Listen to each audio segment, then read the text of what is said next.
na menka bi ade mpanin se enkwan ye da enkwantere osabinom nti wonso ya na ode wadwe nkyira ba eya me honte eye badwam kasa nti Facebook live eye UTV Ghana ode ba ebredru so a ye bekenkan ede amaw amanfo birthdays akekam enti mentete birthdays ni fi ho na me na maboafo no so asena yenkagengum happy birthday enkoma na Kwame Eduafo Abeidu o papa Dr. Clement Abeidu our research lecturer wo Unimac ene o ma me nuanum nyina se na Kwame na me nsura na oma onyi emeyo penimpa nana ama pokia wo kumase ahenema kokoben nana ama ene wenye mfie mienu the young shall grow entu amerika wa empre won sister ama na nim ha de hwi ni ha yakure nya yanke market time ke betwan kakra iti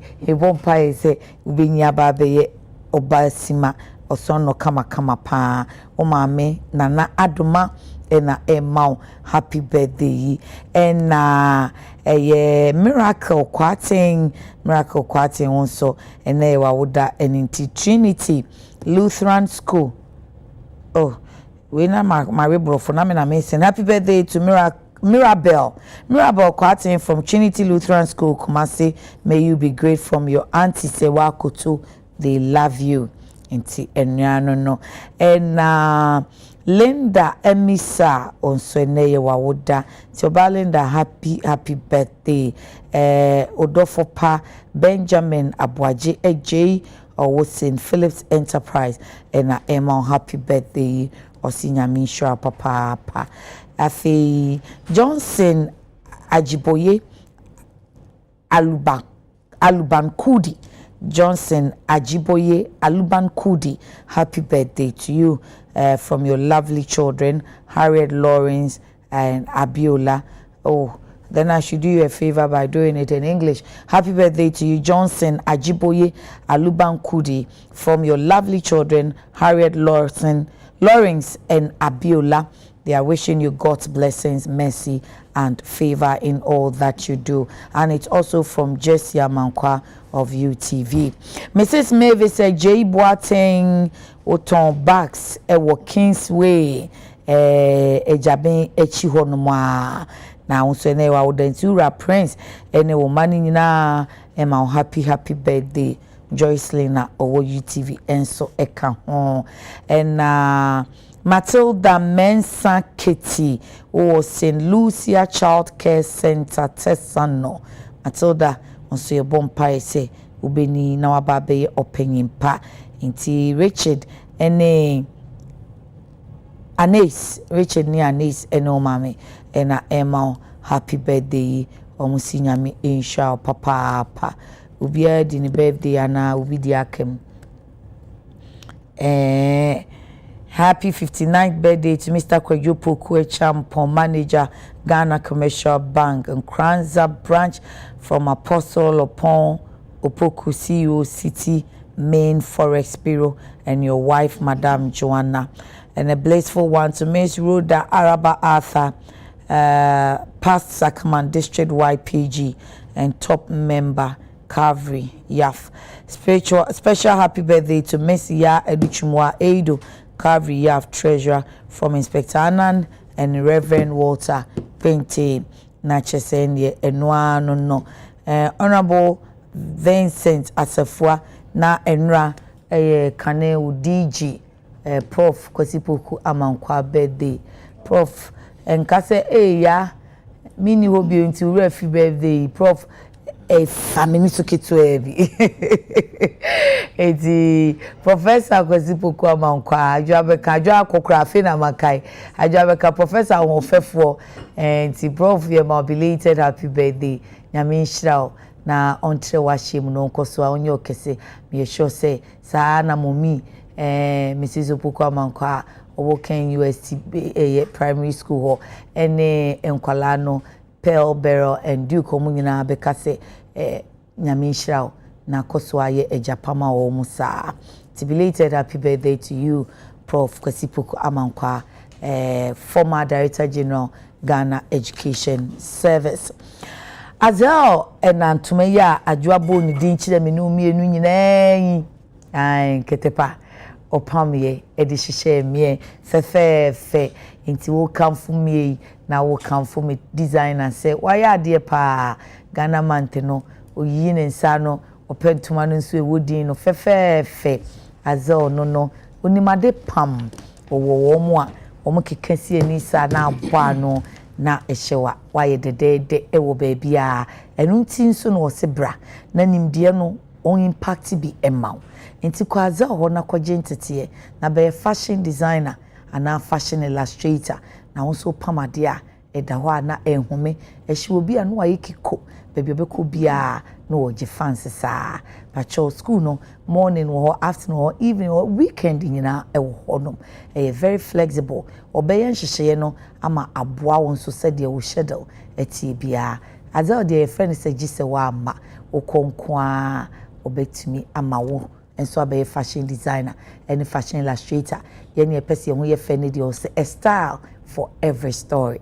Azel was 0244 155 266 0244 155 266.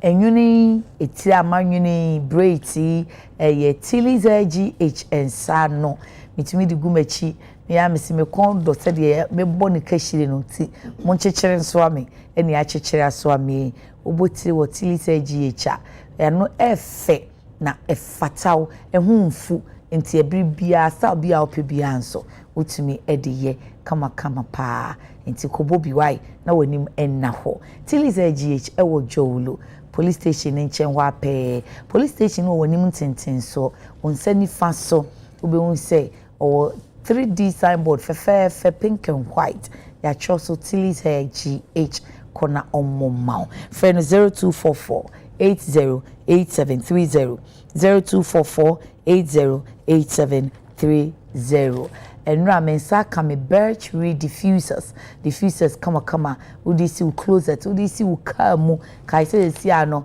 ye fabric diffusers na fabric spray car spray kama pa udisi u living room ye u bedroom nyina udisi u ahohwehwe hwam na aye kama washroom so afa bisi wo na nunu sense no emfi washroom honom ane na ehu se yewra crash demo yewra ewraba demo nti battery diffusers for abna mensaka nti me da wanse papa abna envelope ene abna pretty na wo se ya battery diffusers no ye benya bi we mpacho ofre omo a ombe supply na ma for 054 071 5687 ana 054 5597 953 and then so nya Angel Bakery pano Angel Bakery ye ba cho Friday for pano ni bra na boys need the bedi breakfast enti amanfo musi kroma muto Angel Bakery wate muto mo pano na mufo mo this way ni so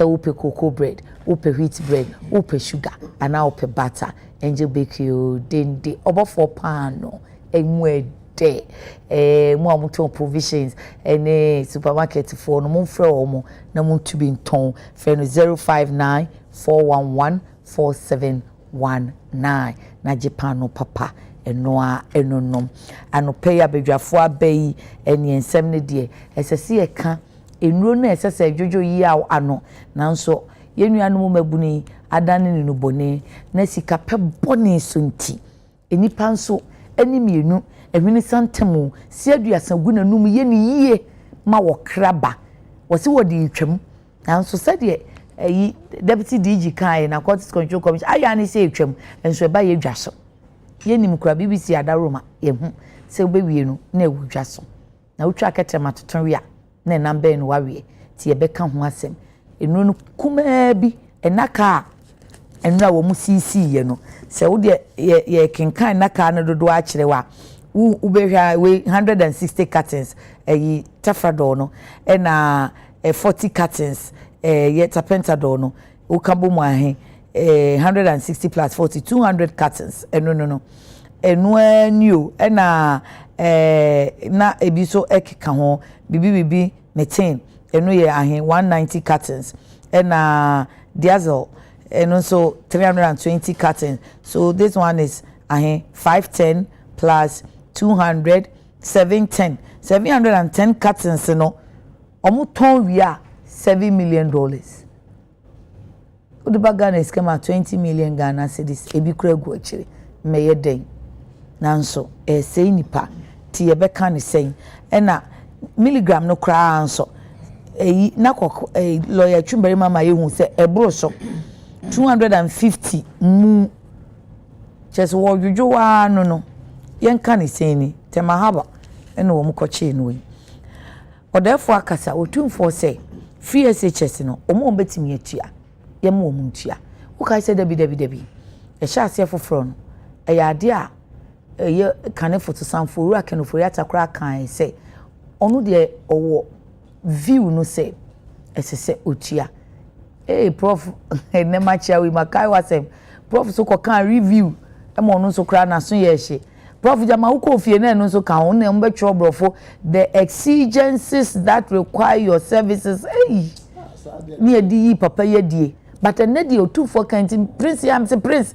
ye ni sa nkomoyi ade na ye but amanyofo no ndc success work de nsa ko kape abeka say ya nkasa mahama no review che say obetwam Ghana for mato aboa o MPP for no so ni say review ni ba but you see o debi ye ni sa de ni ya say ye baby no ya say ye flagship program no na that toy ko san ni say de ye wo hoyi eboa eye ekoyie ebetimi atoa so saa eye sustainable.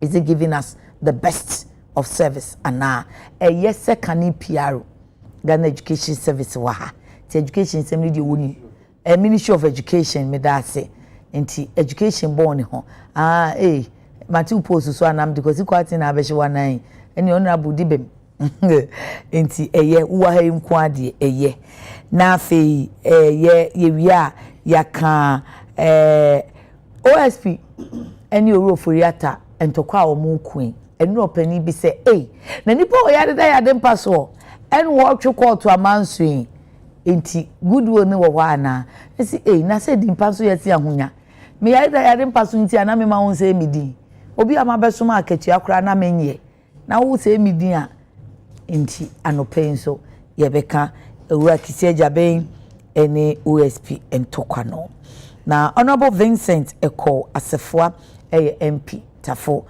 Tafo kanen nka mbeka Tafo nhia so sisi ade Tafo constituency ofa yaw mpacho say nhia so ka ho da so Tafo nhia so ene na happen because me kai say na Tafo nhia ba me so so muchem nhia so ka ho ni moro market no okay nti da Tafo nhia so Tafo nhia so adabraka pankro no okay yes me da say ohwa efe na o say da be na so hode men ko please ye musa ona bokaka reverend father igwanya ni enti o se da ben me be say who knows mejai na wo so kra no kosa wo white awaye yesi boshire ne mabo o fa ya zaneta no we introduce ne ho na Abbas Nuruddin makacha enta Abbas say the first now fire ne don't be fire sa o si sister ya enti honorable be kagu minya honko na msi Abbas first lady now fire o let see a robert we fire we CEO say they would dim tie first president say kaftan na no sheba eti a we gene tie or acting CEO social investment fund and we be aja power kaka obisa for me mama chimi hu anu mani aji enti ani je mu a na me de mama akwa be Abbas congratulations medase menu aba na de na wuye ade mi hu uji mi nya hu na me ma wotiri nkwa na hot say hoboko okay hoboko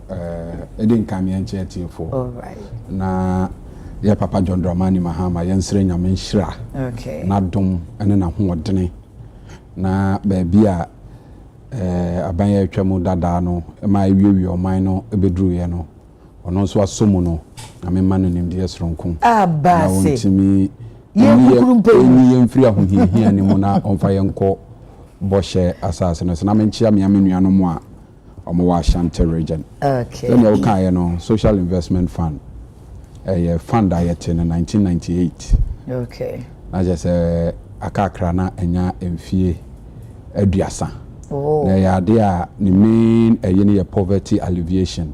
Okay. Na ye no aban ma yesika se na yesi ye adwuma no. Ye no te say NGO. Wa identify social problem.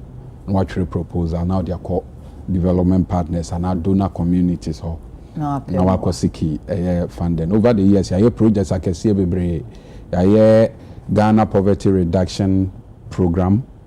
HEPIC no poverty reduction component no say social investment fund and ye nyuma bebre wa Ghana ha bebre enye dachi ye bebo mpu ye kan so we dey ye dey ohoro ye mpena dwa ye dey tie ni akwaba ye se unya post nyina oba ya taibra de metaba dey nya den honorable and then what say Igwe bi wo Nigeria pa Igwe ba me ni chunkwa okay me hu say ye man of appointment me ni age ho pa because of Ashanti region and anything Ashanti some of us will always support it me nu aso no me na law school okay all of us were called to the bar the same year the same day oh okay okay me man ni chunkwa and I wish him well. I hope say he will be able to bring the expertise or the problem am won say na say ya wo de brofo bad ne knowledge or now on fambo Ghana say the bear brand ne maba we wo mu ne teacher no obetumi enya ho mfaso na manya akwanya nso de na natafo hene no pe be owo bia na mechiao ne himfo ka no ho constituency executives ne polling station executives mechiao bia no pay enrada na me wo in fact on Sunday not enra kosiada no na me wo adawomase okay adawomase omonye ni kente yes na adawomase hene doctor na kojo ntiamo apanyi the second me nuano no me ni nyini wo fie ba ko wo fantefo abronsem e wotafo okay nti enra na odi afashe bi wo ho kosiada no ntime ko hokoboa no and as part of program now you know also see community center so ediama the people of Adawomase nti ekọ yesi akwakoboa no ya brand e babunu pa okay nti ye mani trinkwa na wanitua the now kazemini e washa white until say papa no yi no after na minim say ni je wo krom sa and I could see a lot of people papa be asem na wo gen papa ya na me make asem ye nyini ana wo ye nyini eni je wo krom papa and I'm surprised yes and I know fire see ye nyino but last week je wo ye na say unim ye nti I fire wo kan yes we dey obey krom kakra and I think he's been vindicated one way or the other because for a police couple na yase sound na social media both NDC and MPP everybody is happy. I mean MPP too happy, everybody is happy and I'm surprised Tessa also it is also possible say ebiana oye bibi papa because even in our schools and there's also na ubuza as a teacher be no obi ampana asemo a teacher we disciplinarian pa okay and a teacher obon kwada pa which means ono no there say bon so in some fonso nti clearly the people of the police you know the coming days e be hunu say ampa na papa ni papa ni papa na say onye ni papa. Thank you. Ofaya sir wanche why any e wutiru nkwa metidance e be a coincidence okay I mention honorable shadow minister for health in the near future. Oh, agenda one. I just ma honorable account. Worry agenda princess worry agenda ba who the full franchise. The minister ma order say baby amekobi amumum bia mame. Yes. In fact the last one that I went I had to struggle. I had to struggle. Honorable Vincent say wo ti baby obebabi. And then I feel agenda one ko wese we bukuru hono yesi mbia mame. Unya koye. Na wo ko no mami asanka how the phone besi usu atwa. The truth is that me konwa no me indication I was in the town. But me indication from impending from almost someone be added so I cannot go there. Because any time that I'm going, you know, me yeah arrangement and sana mako. Indeed. And yeah, I don't know what kolebu na omami ama no so man ani ye den. O kai kolebu left no one. Say agenda 111 no be anywhere we are operationalize it. Get it down, no, I can say. And I just said 10:30. Me no sika na dia. This is jam say me room na go head e ko so ho no wa wo so ma me nko. De bintra. O no wa ko de wo. Say me kwa ko say ampa. O security. Ana uni bintia ye to abawie ye na. Na be construction site dey security. Yes, ye to abawie ye no a. Okay. Amanfo sesa ne man ye wa agenda 111 hospitals we bre ho amanfo ko so mo ko ye inspection. E be wie ye ne ma kakra wo no mo twepie. But what me akosa two places o. Say no na me catch say bintia uni authorization aye ma won kono nye honorable per se o. But e ho no ne ma bi ho be okoye ne wo ba bi ho a ye de enema bi kura sisi ho a ye jam obi aba ho anha ye be sano no obi aye dey abefa. So he needs the right authorization. You know you're doing and his communication. Oh, you love him. Obeka said during Honorable Moon tenure of office, there were places. You know why? On what can they do? Honorable 10 years, no idea, no man. You let him know. Men congratulate Menu Abbas Nuruddin. Kumase Mantiano. They have fought very hard. Okay. And there be I have an opportunity. I made that asantment. So this time around, Omama ya erases our perception. Say, you try MPP from our Malaysia into sebi. So you more development group into a bamo. Omampenye John Dramani Mahama or Wasubi Kasiepa Edanso or the asantment ka Kasiepa or the Ghana Yinaka. But by virtue of the fact that Santiman will more MPs than any other regional. Just a national cake, even though equally, they will get more. And the onus lies on NDC to ensure, say, Ombetia Asantemanka.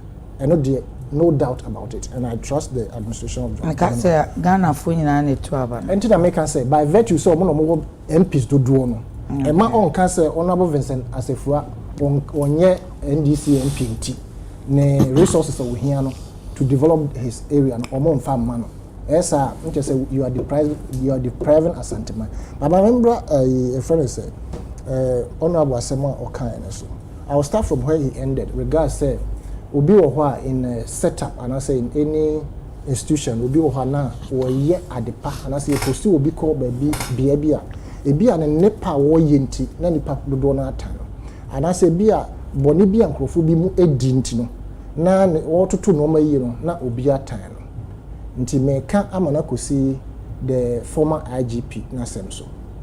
To be very honest with you, Obia cannot take it for granted. Say former IGP no. Say about branding of the police service no. Or yeah branding, especially infrastructure renovations no. That's why there's more to it than what we all saw. Na emko anim kakra no. Enkrofo be hu nkra ye kan. And no actually, assembly clock can a managerial blasphemy. Say, your baby Saucos and say, Openina, a dear Ben, a year idea, Uso, or Brabo. So I watch a video now, as a film. In the sense that your bisa no was say idea will throw pass or no as IGP will be free in a position now, your dear man. Now, 1 year will be a or yet Papa Chen. If you ask nobody is indispensable. Baby, I would tell sister, we are Jumay. So, my wife, you will say, nobody can do it better than you are. What fail? You pan a bar on far with strategy, but it be a different thing or the bar. Innovations. You don't expect so that stick it to exactly the way you know. The moment our organization now bed drinks a one corner wouldn't be beyond fire. A musoka see a power. But and yeah, no more crop on the maintenance. The underground issues no yen to me metra hang cano watras and no more na a chile baby. But the jubilation of the police service no and yes say a beer nipana yedin a banon a yo model say on no jubilation no. It is the exit of the former IGP, the ODIA police service no. And we are taking this opportunity myself to ask to congratulate the new IGP. Now being cancer and say I buy the bottle and one the boba. Okay. Into the member better ha can see a similar report of improper behavior and I say unfair treatment. And the predecessor or so no so engage in the same thing. Me say me tia. Unless I'm investigating who Mecca. That's good. The welfare of the police must be, paramount. Or more promotions. The media reportage, and I say PR should be brought back immediately. And I say, make you appeal to him to say, a suspect of Ahmed Swale, it's a say, who say, Naya Chene Dada, and then send Ben Womo. Inti sa police PR na omoya as a military for no the statement never to na sano.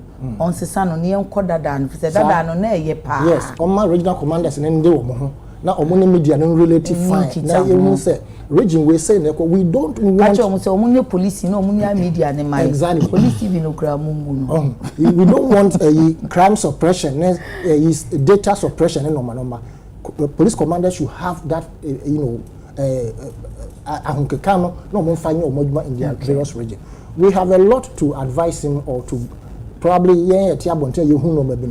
to some kind of opportunity to also let him know say no mercy, and yet investigations be more fun, no be welfare fund, so and so many things. But me can say me go be mercy. After all, no, but on the lighter note, and probably more important. And I mean, in social media, will be status so. Okay. Just yeah, microphobia, you might so worry.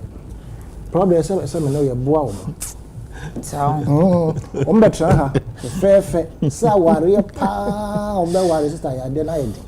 Until maybe sir or so or should be on your sir the main consult only na ya na just my from how they are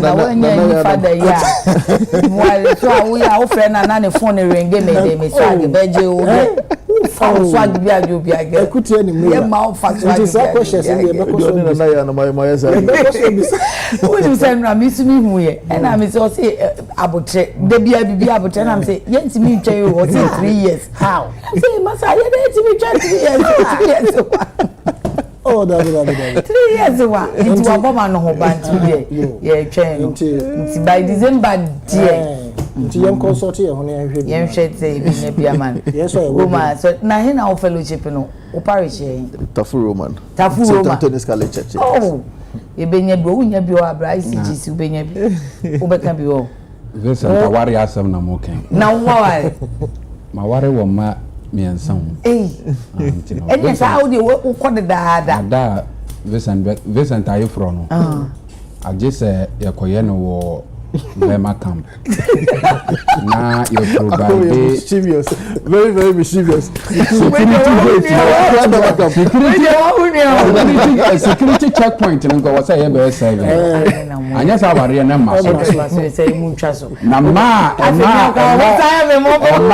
ma be collapse wo krom ha no na some now we be define boy achidie now you try say there you go collapse now enti no ade no mo aniema no asem ni fi amam nkofa asem ma enti enya ne sa ma Vincent ntena ho na o manage kakra sa very serious yeah no wan chanka obi for beka say ko hwe TV o sa ya no so nim no mo de yo so wa man kan beka u say na pare se u de munya abotre man IGP asem no onzo kokumase a ya wa asem bi ayeka kumase fo so omo ntan nipa na omo ta asem okay ena woduane ne enni enya wasem aja say owura dampare obia onwa as a person is a fine gentleman he is well composed obedi IGP no am say mama police na nya ni monyam bebre okay but the leadership style no na touch kakra ame ade ba ko a ama papa no mani anhye dan nye ne ho bebre sa yetimi fa obi ne no ye constable na in a matter of 2 years obi a why adwuma be 15 years no na yakọ promote over him you can't run a disciplined force like a mafia group as a wa create or hate squad be war as a police no wa create parallel squad be there ewom e na ama amanfo enyamena sepo police ne so obi okura tu wo ma ne nyamena sepo a obedi ewu what you say e na ade ba ko dampare abreso ma hunu say ye ton police forms for abonten da obehu de bia nso na nipa e wo military police training. Oh really? I'm telling you, Kumasi be police training 2 months near pass or more out. You get a point. Enti niema bebre anko ye and at that attempt to centralize everything in Accra. Asembia ba wo anko kan obi nkokan bi obi kokan ni sanction no nom ni ade wa breso ye say ukolik IGP ye che no batona ha. Inspectors. O she ho be 4 hours ansa na ye ja no. The colleague IGP says they can former IGP. No. Ubi IGP or retirement class till you are regarded as an IGP and until the whole police will come and accord you that respect. What you say? Until dampare, why you do obey me? Lumba the can as I was saying, why you do obey me? I'm resting now here day. Oko IGP no, it is not his entitlement. And under Article 202 and the various clauses, no president or who can say or appointed IGP, and inherent in the power of appointment is the power of disappointment. Emi kwan se dampare ye bone ansa na omanpanyin bi ayedai na free ho omanpanyin bi that constitutional prerogative as I always responded to no enti no se wasom na yese kwa enkohunta nkofo bi achi se sa de no na mete ye kura me bufu ye no wakohunta nkofo bi achi kokot mumfa de ne kokot me I think say enyesa move no kura bi anka dampare obeche kakra because in our party no there are a lot of people and I sure so no ku hinta nkofo oh so much am na say ache oh sir what you say and Vincent a lawyer he knows it's a cardinal principle say in the law of injunction said the court will never injunct a public official or a public institution from performing their official function unless there is a compelling reason what you say and to dampare or ya babunu me de na me fi say yenya ambassador kra yenya high commissioner kra na on san kosom dey e baby but the all ye no say o si ya o person ne mampanyini etweman so no hu say o yire wonsamu a yetiti akire o yire wonsamu a aduane say akwala pa aduane wonsam no yire mo say ya o ye dey o betiti wonsa achi and the goodwill now wo no onko telafie in the fullness of time na then na why o person ne mampanyini etweman so now asamu wo court na o mampanyini frɛ omo a yayi omo kofie ni nyina da omo ase wo omo service o ra dampare anko for real wanko saben no enra wanko o ra dampare anko head of immigration by fire obi abai o ra dampare anyede odwa anko nti onhu that entitlement mentality no a wono say o ade a wono suro ne say so no kofie agi say nya obi a ono chen no why the catcher they say by what assessment no they measure ne ho now why the catcher they say no na the standard the new standard for IGP or no ne standard na was say IGP bi aye dey ehweso what you say no na make say waduane nie enya wasam nti the good way no yes o ma da o ma say dampare anko na asem no e wo court no say na me kan ye no the effectively na asem no the court no in law you better say you moot. There are no lively issues to deal with at the moment. What you say? And it wasn't just him. Almost say, Mani Ghana and Mani Africa, Prof. Christiani, and almost last year, obey April, baby. No more the call, yes, court and nation said about security chiefs, security heads, even in advanced democracies, no. President are given the prerogative to change security heads. Oko America Trump or buy the security heads in our head was a sound. You see what baby because issues of security are so delicate say. When yanko for be to no why they adwunya boom. Now ko yanko phobia or mo ne wa adwune no NCPA because they are in charge of the cohesive machinery of government. Or mo betumi apatua ye dey ayo bone. Okay. Enti wiase ba bia ni wa obetimi ediwa wu ye betimi alapse security amanipa boni ni nipa boni fo bi cry there yes na asam na obodi akoko no meme there to be based on Supreme Court no ruling in the case of Ayine versus Attorney General no moot almost say under Article 202 no police public service no be a public servant. He is basically governed by the rules of civil service a president ntimi nya dai eni sa ba wo kai martin am do be special prosecutor na so obro yi a owura yi na de court the Supreme Court gave a very expansive definition of who a public servant is. Or say president cry a public servant, ministers a public servant, and some are civil servants in a public servant.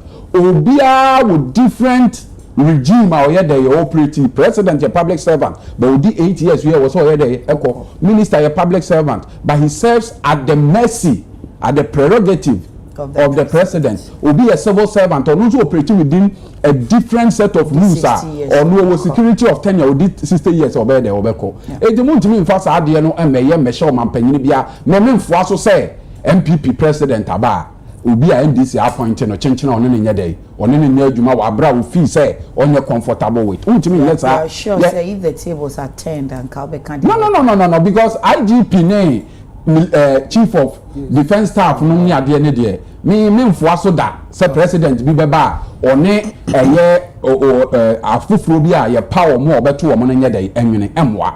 Thank you. Afi mo me akọ pesa kakaka pacho you. Abasa can say be on but it makes me question the credibility and principles of the NDC. Why?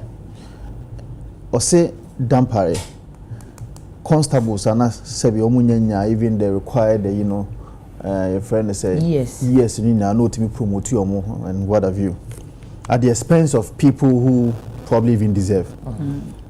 Granted. Enra, I saw a letter from His Excellency the President. The Abase cannot say dampare somebody who is a public servant serving at the mercy of the president in his own words. And the letter and he's also quoting the ruling of the Supreme Court. Debatable. I mean, when we are done, I mean, maybe later we can have that debate with respect to Theophilus Donko versus AG and all those cases. We can have that debate. That's okay. But maybe Enra, the letter that I saw from His Excellency the President, dismissing the CDS, Chief of Defense Staff. Okay, I saw it. He did not only dismiss the CDS, but also dismiss 12 other major generals. And because CDS in Inuha, Oba Police Service Mass, you say, Obiet Media GP, this was COP. It's those people who are in line to be able to, as it were, assume or ascend the throne of a CDS. Or Mampani, I say, in fact, some of them are having about 6 years more to go. Please go and check. I'm checking because I spoke to it. There made me who new appointment there for 5, the CDS and then the naval officer. But that is what I'm telling you. Those 12 service chiefs, they have been. Yes, they have been. They don't need to communicate it. But I'm telling you that they have been dismissed, and they are the people. Sanka we CDS nasa open another CDS appoint here. They are the people that you have to appoint. Now Mampani say he doesn't trust anybody or any of them. So he dismissed them. He has dismissed them. Okay. And we're promoting people who are just brigadier generals to come and occupy those top positions. Then I ask myself, where lies the principle? Where lies the credibility? Because wait there. And you see, that's 6 years now for all these 12 servicemen. You need to pay gratuities. You need to pay them huge amounts of money because you've dismissed them at the time that you were not supposed to dismiss them. Politics. It comes back to politics. There's a 12, he doesn't trust any of them. To appoint any of them to the sense, and then, 4-star general, military office, military. Ghana for Sunyabu, 3-star general, you will not get it. 2-star general, you will not get it. And then 1-star general, and they are promoting now from CDS. Why? The principle and the credibility. Okay. This must be desired. 30 seconds. Hey, 30 seconds. You see, the Damparis modus operandi was more or less a blueprint and a Kufuado Abine de Juma. Oko military anymore. You won't call for no senior by far chain call for 10 years. you be promote over and above seniors. Mr. Atamameboa. Into be an anchor, what's why you senior, what tremble when you near the Wabe what be senior. So President Mahama, by dismissing all of them, no, is restoring the equilibrium, the normal equilibrium. That's not true. That is not done by it's just restoring the equilibrium. And just for your information, Mrawo Ghana ha say will be so genuine the 50 years our president Biya can lay them off. More time Omampenya Kufuor buy we more than 80 of such soldier fuedi or retire in our compulsory retirement. What this instance now so hypocrisy now what can I think said the hands points to you. Thank you. The Omampenya Kufuor we can talk about Omampenya mama yema offers and it no mrem now. Now what can they say where who the mountain few on the balance me person bo no but you see I wanted to say say apply you have to apply it generally. And can say, oh, by 50 years, and because you see, the people that he has appointed today, they are most of them, that four, about 3 of them are more than 50 years. Why didn't you sack them? Okay. Why didn't you sack them? Why have you sacked people who are about 54 years? They have 6 years to go. What they say, 12 of them are the next in line to be able to assume. Why do you sack them? So I'm just saying that credibility issues, principles, I mean lack of principles in some of these things that is being done. What I know is that from the Fourth Republic as far as I'm concerned, never has it been so bad. I'm honorable the under the Fourth Republic. Or the Mamenko Street. So be very observant. I can tell you on authority say it is only under Nana Danko Akufo-Addo's tenure of office and all the security architecture have been compromised. Yes. Now, I quite to say police follow the end yeka. Okay. Some of honorable can say by forced retirement. A sisa and under Nanado, if you watched carefully, you could see where the security architecture of the country was heading towards. For me, now that he's no more, and I say MPP is no more in government, the best thing to do is to realign all of them to conform with the previous tenet of the security architecture. ISIS will be heading towards danger, national security everywhere. We have to realign all of them and then extend it to the judiciary. The balancing of the judiciary should be paramount in the scheme of affairs of this president. What's an agenda for France? One agenda done, another agenda set. Okay, I feel you can opioids now. And no coke any GRE Customs Division any FDA for Kabu Momachino. Sa na chese fieda no eno mo cheye. Nti we peso ohweso we peso hweso.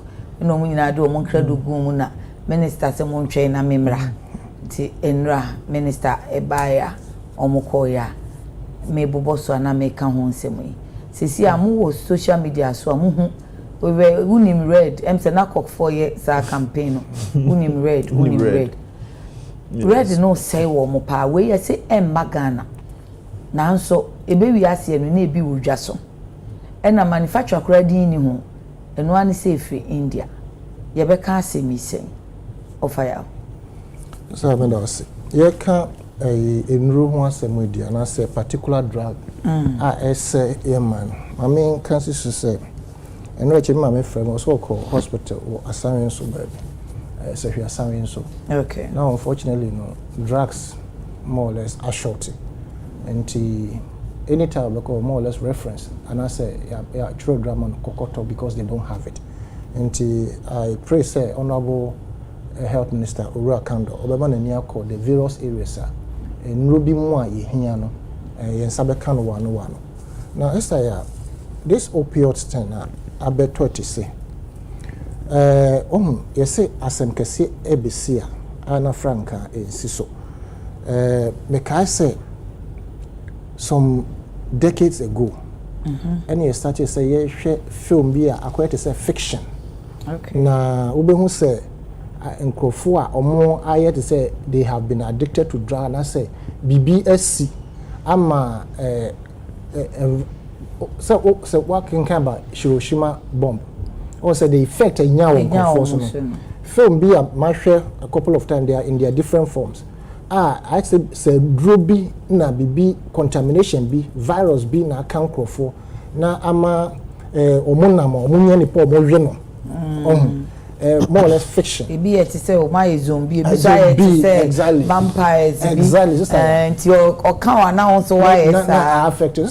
If we are not careful, these things that we see on TV and as a videos, we might think so. Yes, it's fiction, but a time will come. Maybe. Yet here, one and name say, and computer what here name that's open save document. You say clouds. First, when you what disk can see, the CD mobile, you call pen drive, you be a micro. It is what to store normal. Into maybe the back up. They make trying to say, a be out to car moving crime, who drive a kukumase. Now say be our petrol san. Unko filling station be there will be an app be ube corona or petrol na fail. I know that may train that fiction. But it's buying a form. Yes, but last week no be sell idea be mama say app say bibi or a share a check for consumption na me say exactly mean to me yes pepe no na adey come to idea pepe be nko me say me so e be check for consumption no who drive say me na me say me say what is happening on the lighter note I was scared me say no on the lighter note an app dollar cost ra bit me oh it has that is sent through AI. Okay. Sounds na enu ye nkofo sesem na sesem na yesesem no ebi wo ho a eye awudie ena omode ye because they said broni wo ye computer no wa ye o eso sa broni no ye virus to attack the computer no say akoye antivirus say brabeto na fa ko kill sa kill virus abrofo no ye abibifo no say ba research say yenye sa laboratory normal na ebedi nipa nya no yenye but abrofo no de constantly no omo hwehwe bibia fa no biological weapon na sa normal omo de best say other amrama say ebi ombenya control especially on the continent of Africa. Okay. In the same way ebay so what a study for one who has a zombie no nipa to me giraffe can say more than 4 hours not or that's jina ho sad na gradually no e trick back your society but it's interesting so inside Drea can in free western world if you India here yes one e boa man e de ba India ni no open sika and sika in free Africa hakofa yes one waye and can do the purpose no eye say bia wo oye obi mu a pain accident bi na say ye be ma a certain dose I betumi ama o pain no wo ho but wonte e be ma o body ne chemistry na sesa e ma wonte sa oye awo no but say e free mu a na wo beti pain no but e wo nsunsanso wo nipa depending on how much I will use dosage no okay and this wo per expert so we are expert obey administer no pepe dia and you na nka say e bad sa but nkofo abuse no and the abuse no so e obi na chire obi say instead say bi abenom vodka na obebro no we say no wonum a we high so that way no one milligram no mo dia ba no kra e do so braso in fact one they say yem prescribing ma inti kense se eba kra right inti Ghana ha no line license FDA ma wo kwan say o ye pharmaceutical company ko fafabra ansa na 2 o mase ama ne high dosage in high milligrams inti kense se 50 ml 50 mg afi no ma ye no 250 mg you see what yes inti enomo na de ensusanso bone ebeba enipa eso no inti emre beba ebi enu fufuro bi kra beba se wonum a bibia ebe ofa emre bi na ebeba na nipa na epesika bone senti na maka said India no manufacture no ono openisika e na Ghana ni so awokọ akofa na Africa ni na akofa ba no ono so bone nti anase sika openti on dream say ade no benya obi so ono ne sika na ohwehwe na your problem any connivance within our borders connivance and the fact is to say Food and Drugs Authority means our institutions no they are not working the way they should. Are you sure? Yes, I cannot. Say am me say question na wo ba be NDC MP. There be okay say am I sure? Are you sure? I am very sure. Denti. I didn't na consistently you discuss say no ma we ya ewura ye man. Because omo che enti omo anchi aye be den hu. This ya once a while and now better say ya che abe publicized. Okay. Now it's almost like small arms. Once a while you can say be ya che we publicized. Now no ya che na publicized. Probably where I'm only assuming probably BBI is changing hands into any be penny down. You understand? Now say BBI ko exchanging hands there. What the be from fala. This is the system we have. Into yen and yen share your home so ye because you feel. Is it always the case? And some feel it said they be answer ye bomb much so ye bastardize you and demotivate you. No, it should rather ginger them to do more. Because I call ye would the peer here nafa monim higher adequacy fidelity. Uber who say soft drinks and I said drinks of any type. It will react. Ensure ye did a rubber say sasha no said you know ni react 24/7 just say wo awiana boss sano whatever chemicals e rubber mu alichia kum ade at the same time wo akoto anu. You understand? All these things, food and drugs. We are not a ma who you know, but then we say no panel. Food and drugs, and I say whoever is in charge, I monitor cases idea free. Now, every banner or man for so you're very responsible. Yes, you see, Nipa, you're born marama, you say, and check in. Into Nipa, ni suno. So one, nobody, one share nobody a better than one, obey your pay.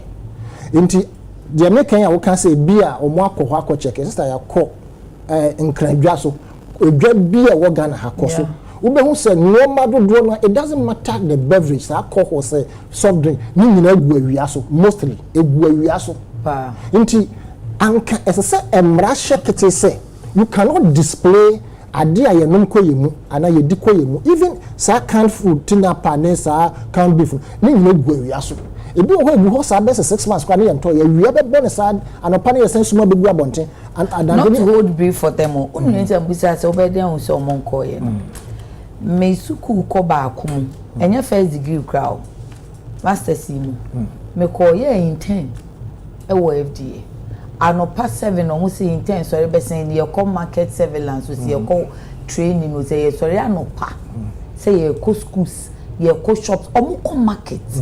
In fact, overton drinks na ete se unya palette. Omo behwe ni nyina nti drinks na egu form ni so na nkasa no. Omo mretia. Nti omo ko market ko yes ade ni nyina. So my problem with them all the time me can catch auntie me see you say, you see you people don't talk. Mo ye adwuma no but mo ma ye hu because 7 obi na marketer, obi na kwasiada na omo kon sorry. Friday no omo na mosque. Education no omo ye. I'm not saying Omo is perfect, but I realize that they are really working.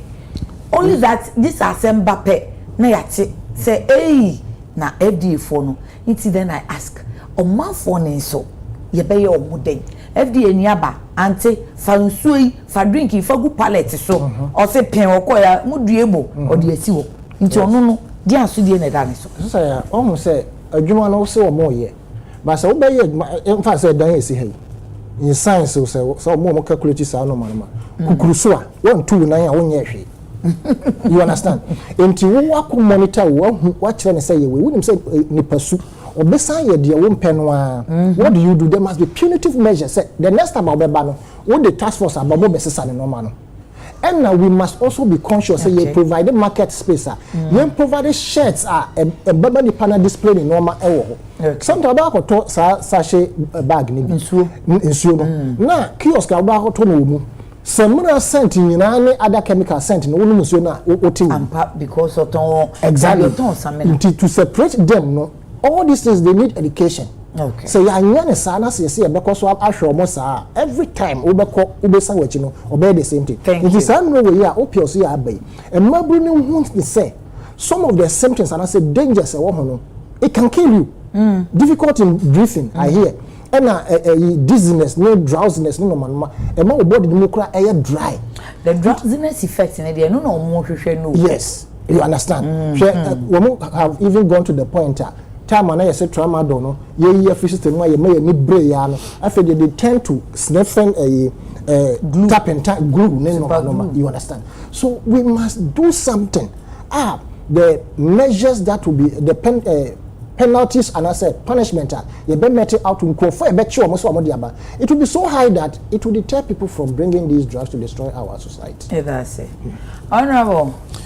We know fearful. Yeshemra. We ever shall woman and I be any day. Mrano Honda. Mrano dear. Maybe another walk no. I do so just and to even make the punishment stiffer than it is now. But even before then, about 2 weeks ago. Okay. We call Constituency. You know my usual self. We call my name Rante no Bobo. Until Brante Bia. Now I'm on my side of the team. Okay. With the keeper, no Bofaso. Today, me say other boys and say win him red. That was the first time. Boy, be crazy. I say, hey, sister, I win him red. I didn't want to go there. Government take credit. So win him red. That was the first time. Say doing the color no. Tafadol no. Red. Red tablet. Right. And from the pictures, now I think say red. Mostly. What is that? And I heard it the second time. So the point I'm saying no more shall say so more church me. What at the prayer to the extent that omo kan ma me hunu say enemrantie no aba no solution any super glue nyina no omo hua. Yes. And I'm told say no solution na e dey some pap one. Yes, any super glue no. Yes. Super glue dia Martina solution dia una dia ba so it's solution. Well, solution that's what I was told. Okay. That ene sebe we ne jot no enye omo hwe ebio. They want something with a high dosage. And omakotie sisa painkillers yiso. Painkillers, yeah, it is supposed to serve a medicinal purpose. And say prescribed. But not all of them. In fact, even in the Western world, you know, Canada, US, it is difficult. But painkillers, some few painkillers here, you can just go to the pharmacy and just go and buy, even without. But these ones, they're supposed to be prescribed. Say, be obia surgery, or yes, surgery out of pains. Then the doctor may prescribe it for the person. A very difficult situation your hands and I say as a people, because unfortunately for us, not to if you don't find a way to deal with this minutes, I best say and papa. I best say and papa. And well, musi mabanti mi so na me kam rantie na ene anopa na bi mo se hwe sister ya e man so no mpa na principal video ne to so sister bi say the wasi a high saying won't mint nani the anopa ya the education no na a whole health implications no we need to look at it. Last week na World Kidney Day. Okay. Enti minua Collins Adoma Comensa. Okay, Efija Seche one Efija Kwabre. Okay. It make a profound statement on the floor of the house. Okay.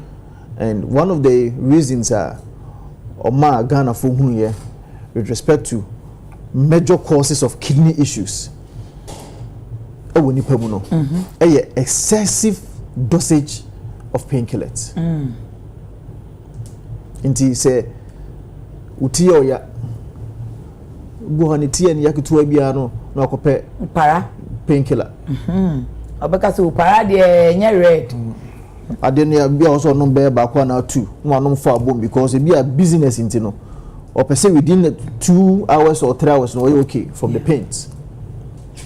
And a long standing effect on your kidneys. Kidneys here ade bia nti say liver no irrespective of how a bit me damage no and what me yen ho adwuma even without a drug. So na Yakopon bo liver no obetimi anom sa said ma liver na say akudum pempen so just so unim red Jesus Christ. I share red so account red Jesus Christ obi ba obi ba we read entiminyo say that there be is that where we want job and say na wo shas here entiminyo say that but high dosage of yes opioid drugs and and it's sad so be unu aba ni ana so obusuani ni na hunu a o say you areho nkwan ke to bi dia nka ye pa because e bi mpa omo de na de wo de because e bi so ka to bi dia so anka politicians and yes anka mo wie it's sad asem na waka no e say bi dia and we need to make sure say as a man the executive arm of government, parliamentarian, judiciary, because the judiciary, you know, they have every responsibility to make sure say enforcing it.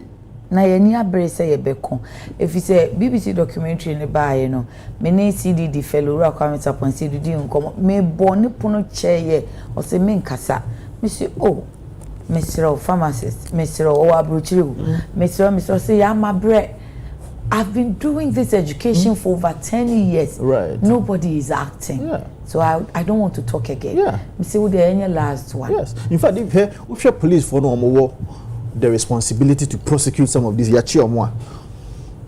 Yanko free assemblyman na yanko free suffer because ne ba and I say ni nua bia na ne papa bi e panyi bi society nim o wani yenko hu panyi na ne yenko hu police officer na prosecution bi a okoso no e di enfa dwatoa what I say enjoy prosecution no. These are the things that is going on now. Saturday we are to each other and we need to make sure say we nip it in the bud. These are future leaders. These are people who can contribute to economic development, economic growth. Yeah, but then how are we going to nip it in the bud? We should. They said yeah, mining laws in 2017. Okay. But you need to make the punishment stiffer so that it can deter people. Some people should be used as a scapegoat. Okay. In the society, they say assume see your channel, your punishing. You're in prison, prison. So prison is so na na ebi mo busa say e honim po to say gay lesbian e ho no munya kwan esa bon kese fi say ye che na de ne kotu mu no aka akrama na ba no obedi pa akakra unya sika na okwa no wato oba no sini nua mo didi to ama no nti oto na duduo mu na wakoye supply no bi so kra ton prison ti obeba no na na chese ya abrofo come from pan to fire from pan na to but it can be managed with a regulatory strategy. Okay. Ti ebe managing say the prison officers will have to know say first and foremost they are Ghanaians. Okay. And they should be patriotic enough. Okay. But what I say, also say they have every responsibility. Okay. Because opinion or no other prison I know there. If you know there, he is not interested in some of these things. So, but other prison wards and prison officers. Because if you cramp no, if you surubi, prison officer no now head no so that prison no. Okay. So that's what I'm saying. A regulatory strategy. We have to find a way. You bet me, I'm prison officers no. Let me deal with this issue. Thank you. All problems are more facing with prisons or no. Then how they can be assisted. In the absence of that, a very difficult situation for us. Okay. No day, ye nua no mo. Yan kan o se ma me fo ni bi su odwoma onimu say red ni bi na me nom no. Yes, onim. Meto ho na me adru. Meto de betimi ama ma hututu akọ. Papa ni yiye no we yefiri adaka mu. We twa ba akum enu ama no. Ma me ko se enu ade me nom ye me dai pa. Enen so ma me bi. Nti ma me no so onom red na so onim se me nom red. Yo ya. On say opani bi ka asem bi o se opese o se o mai bi dachi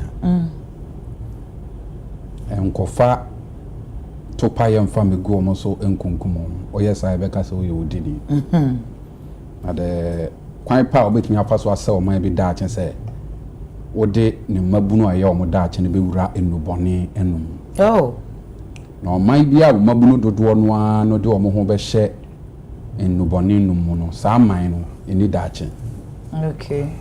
Ibi ena eya to yen ewo Ghana. atoye ana ya na ye susa no de ni animu a ye wi ene anim so obi graduate a konanimu a yesi cocaine eno kra na enye common na wonye dey na wonhu bi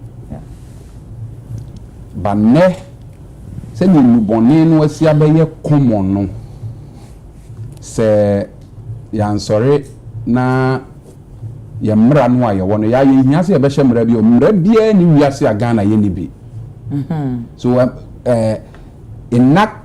enacting the law itself is not the problem. Okay. Your problem is implementation. Okay. So the mra no be ye adwuma. Na me wo Kumase.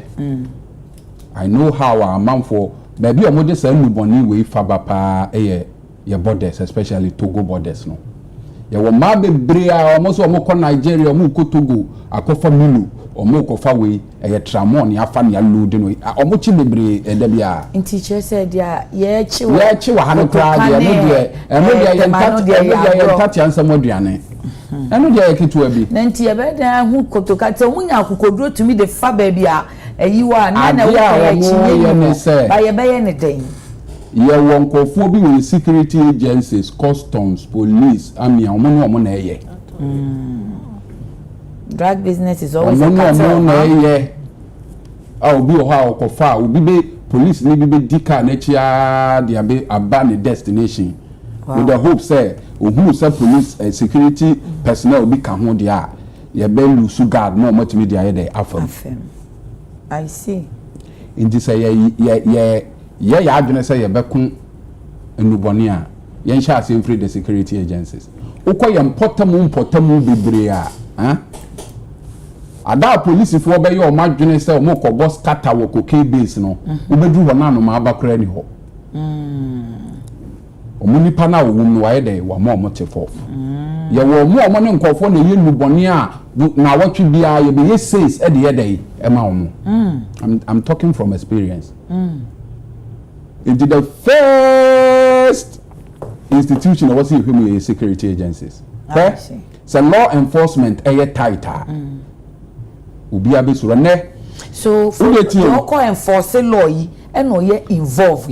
So now why na tightening enforcement? You see, as a state, we must stiffen the punishment. Okay. Especially for law enforcement personnel or movie. Your country you are.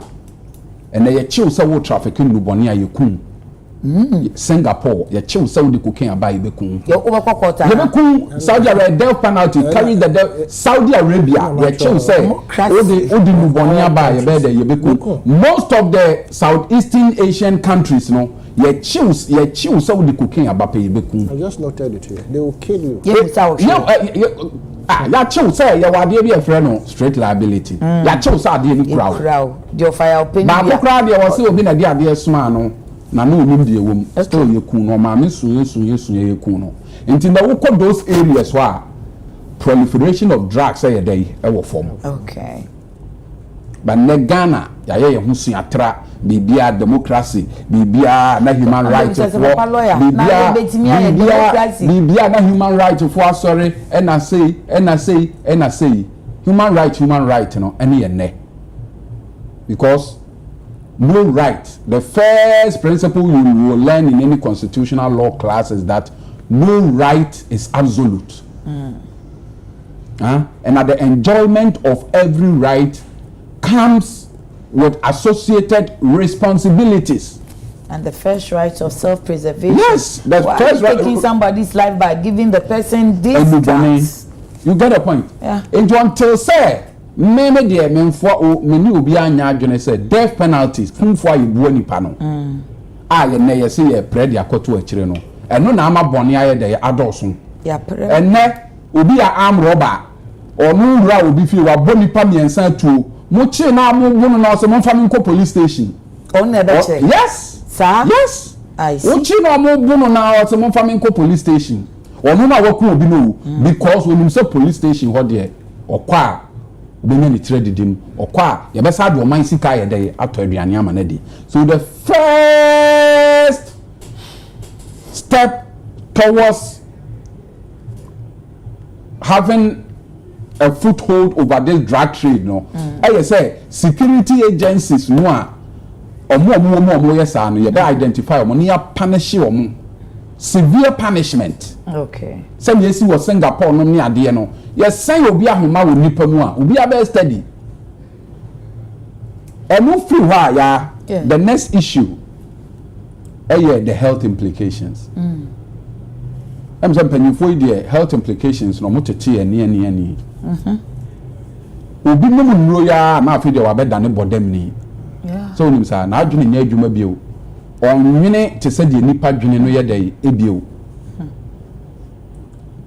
na che se wa be useless wa be burden liability on society. So the mental consequences of this drug trade, we must look at it. And the implication on the vital organs. Okay. It will be affecting the parkuma. So them say affecting wahrawa, affecting sa, kidney. Inti na obako baby bebre yare a cause you bia or yare bia na de ne ho kowura no bone mu. Baby nso wo ho a yade omo ye nenne omo ye dey omunya ehun sunsun aso. Okay. The other implication yes the social implications. Uhu oba na ode no ebetena ho na wo hwe ne sa no. Oba we be ma bi be wo ne ho afa ne kra unhu. Mebwa obi ni no beda unhu. Ti nipa no wo yare boni bia ode be dey ode be ma no. Nipa no was sexually transmitted. Nipa no was sexually transmitted diseases bi ode be ma no no nso ni ode be kwa akocheche because he is not self-conscious. Na yare na dey eti say. Another aspect of drug anu na ehu increase in the commission of crime. You will nipa bebre wo ha se na ni kan ya be den say obetimi di blade kura ye dey ati obi nsa ho. Ba wo pai sa de we be 10 a ugina na nima wo hu se wo ya akokọ ba bi obeku and the ma be bring young girls are mo ye hook up or mo gina kwan ho prostitution ni na ye this influence of drug na the ma sa tramadol D10 no ye hu ne say we onomu a agi wanum okay ensa onomu a ye dey agi wanum ba we obetimi atetan de abu ade mu the only sunsuaso a wo be hu ane say why tan a ye dey onam anya sa wonya dey onte won ho and there's a country ona nimya ba de ba ko ese hu eye se ene mamefo bebre wa sorry okope de ne mabedi o wakwala 10 years o free school ba ye o de no ho akobon na fo bone akwala 10 years na adwini nyini se obetimi a differentiate papa from bone no akodi namfo achi ne adibia kokana no for the first time. Okay, so ne adibia kokana no for the second time. Mama additional information any FDA focus aye no anti roda say ice kinki na aye to no so bolo na aye to no efa ebi wo ai bebre bi wo mu ye enuro ye nuro no aye nunu bebre wo Ghana ha no especially the amamfo ye no omo say ye potent no ma wutimi mi obada aphrodisiac no ni nyina yesa dodo na yesa so one na dodo na yesa nyama we bia na omo de dey the FDA has a role to play. Ghana Standard Authority has a role to play and agencies but many there everything boils down to law enforcement. Stiffer punishment from Kofo omo ye dey omo once Ghana ye passam sratsam unko kumase for nto abama NDC nyina say Rollins bebu nkofobia na omo ye bone ba bone timi koso na omo say Rollins time we between say ankwase asem kumase for now Rollins time we between say ya be trouble so enti enim papa no ba empese e be papa but the onim papa no a wo so wonya no eye bone ma no asem na wi ye no Nana Facebook Nana says sister the red is not even dangerous they mix cough mixtures like Litalin, Cofex, Summerlin, and others with energy drinks. It's more dangerous than the red alone. Hey, Asemo. Comments Pillar 2, Dom Kwabenya Constituency. The NDC budget is Nada budget. Let's vote for NPP back for a better Ghana. Amy Jane Kell. Yeah, good morning to you and your panelists. You always describe the one in white as a political analyst. So what do you disagree with him? Can we get to the point? Full circle. The removal of Dr. Dampare's victory and appointment to someone. Ofaya, congratulations to your new appointment as CEO of removal of Dr. Dampare. But one more is left to go. That is Madame Jane Mensah. Really? I didn't see that come. Ajman Richard, what about dollars, gold, GH money that issues NDC government? I don't quite get that. Stanley, being friend, sister, yeah, I always come here because of Ofasanitano. He's deep in all his analysis. Then Prince Charm Chapo, anyone who defends FDA should wait, I'm coming. I'm not defending them, but I have been in their place, and at least I can say they are doing their bit. Papa Lazio, when Shamaba shouts, people get annoyed. Joe Mahama, do listen. Joe Mahama, do listen to the base, because staunch party fighters are in pain. External Joe Namihuye, thank you. John Mahama, do listen to the base, because staunch party fighters are in pain. External people are enjoying more than the internal fighters. Kwame Adey, the FDA is performing admirably, and I, as a restaurant owner, appreciate their rigorous inspection schedule. Their visits ensure we maintain high standards, and their neutral stand means everyone is held accountable with license revocation and possibility for a non-compliance. Unfortunately, their efforts are often overlooked, absent from social media and other platforms, which hinders their well-deserved recognition. I keep telling them they don't like talking. So when I went to the communications, I said, comms people, do comms, own the narrative. They won't own the narrative. Abigail Owusu, Sister EcoBank has refused to pay bondholders despite the release of funds by government. Really? EcoBank, Momaji shade, the way they shade, wakani playing, you playing fan. And there the Nyame says, it's true.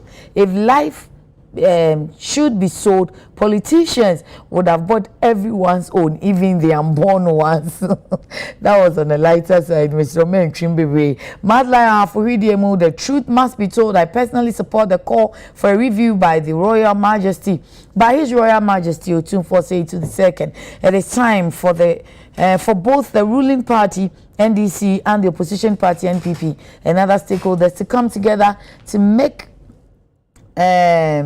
some decision on the FSHS. My concerns are as follows: one, there should be cut off point aggregate 6 to 24 for quality FSHS products. I know after the cutting, the state can generate money in there.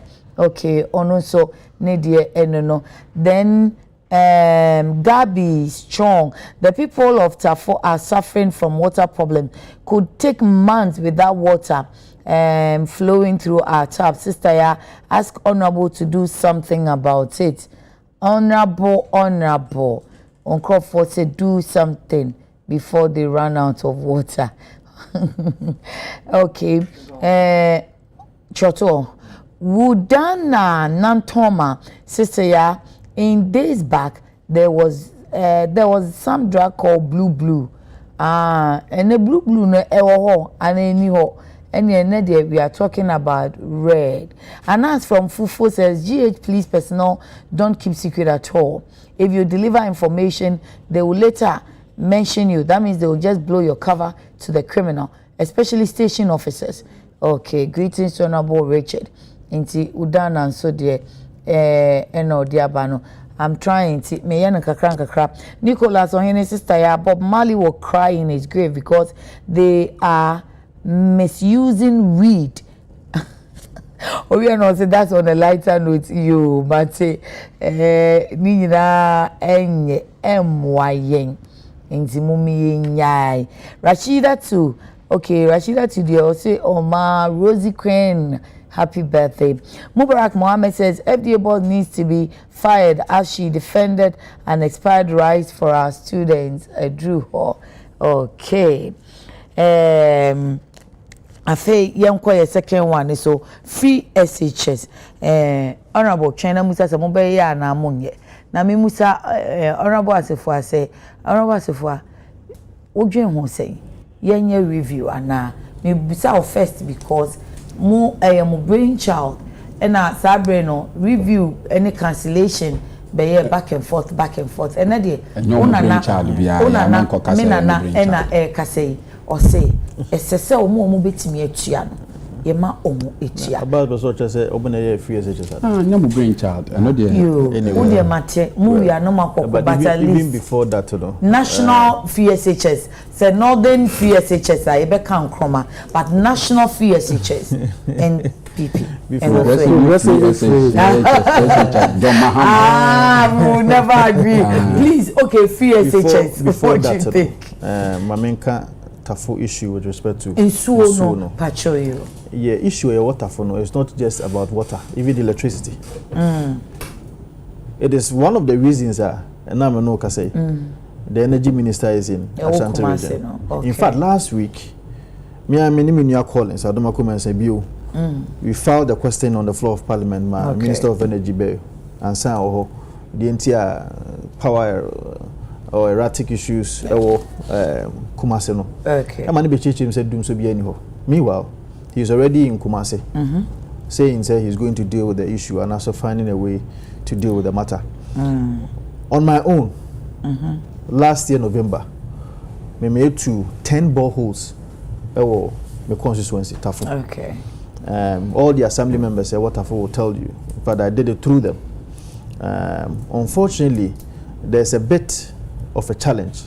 I mean to me be which I'm hoping say within the shortest possible time because I've already engaged a contractor on it. So 10 boreholes no dedicate to no.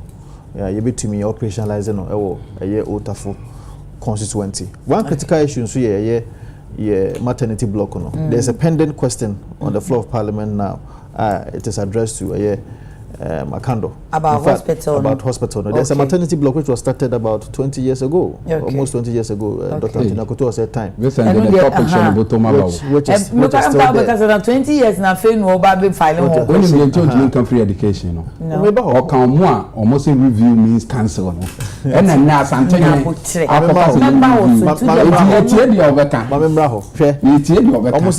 progressive free senior high school education. I have stated this over and over again, and today I will state it again. Okay. In the budget of the NDC in 2016, Omudi Shemu said, "Omo progressive free senior high school education." Do you know what that meant? What that meant was that Omutia for day students. Omo definition of what progressive meant, I don't know. Okay. I have challenged them on a number of matters, on a number of issues. So you know what? And the progressive, progressive. Now, whether progressive or one time, now you will have to see or pem so say. Adia no boa. Nemo mo betimi etia. No, what am having a minute. The other mama no. Mother was spending 5 minutes that. Until the mama, please matter time why all the senior high schools. Okay. NDC never paid a penny for that progressive free senior education. Today we will not do that. But so let me underscore the point to say they never did anything like even progressive senior high school now. Or the board was for him. 2. Issue of free senior high school education. What was the relevant? What was the rationale? The rationale is say only be more broad and sweet me and ya almost your home for so. Okay. It is a me. And then I said, "No, to pan waterful." Otiminya be mammy de Kusukua. And can you say, be a metia? Same as yeah. So the point is that there are people who indeed we know say because of education, pay the statistics no muntimin Kusuku. Into a yard and saying, yes, I am for free senior school education in Bra. Never was a conforno. Me tea up him so. As some of him so, can I say? per my own interpretation say aban was sika na so betimi na wo opem so kasa wo interpret na wo chirechirem wo opem so chia na pacho asema me pese be chere ne say the asema opem so kan na me chire ya menshia nke ya maninya kese asema na mani aye YouTube say menshia so can to discuss the opem so kan na de me say de na ho me bia was me brodi sa na frame na no pay me chiao asema na pese o chere ne say abana was sika odi be di hu djuma then there is no need for people to go and pay no because there are challenges. What are the challenges? And we will dig graph daily guide you for a voice no short kakro kan chin so na daily guide say betimi abaye o matro no say there are challenges. Some of the challenges are resource based. Okay, we crampo aduane sem. Don't we know? Yes, then the metro says aban no sika e be shemu dia. Then there is no need for people to go and pay. That is all that is saying. Why do you say? Madrid say the government, if they believe in free senior high school education, should find the money. Really? Find the money and pay for everybody. So if you believe don't in agree that let those who can pay. My point in say, some mean testing, and you see those who can pay. That's the mean testing. Thank you. That mean testing. No, how are you going to know? Say who rata for? Polekapasi for babe to me etia. Nenso so nana Jemfrey Paul ma ntumi ntua. You know baby I betumi use Ghana card. Yes, we have not gotten to that point yet. I'm asking you new hostel. No, we can't. Because Ghana card no say o 10 ne wo resident ne wo adwuma obi bia wo so. Enti no say ye ntimi nya sister na ye ntimi nhwe say akola ya wa apply ni parent data wo anti ye be hu say ni parent ni ya bani bosumi na ketua ni because with the thing no ye be hu tax otua e be kire yen and say ye bompa ye be nya information na we can't do that. We see that's what I'm saying. In 2018, Dr. Matopoku Pempe attempted that. You see, the point is that as we speak, see but that who say there can be a proper mean testing where you know say oh we move to me just on the basis of Ghana card it is not possible. Okay. Into what means can we use to assess yes, I'm challenging them. They cannot do it because of the architecture of Ghana. Say the tier. Okay, but is there a way? Who say we betimi atua, we ntimi atua. The only way is on moral grounds. Oh really? Yes, on moral grounds whereby when you so betimi atua, why don't you pay? How many people no more betimi aka say I didn't betimi atua, ntimi ame call ma make sure say I will pay.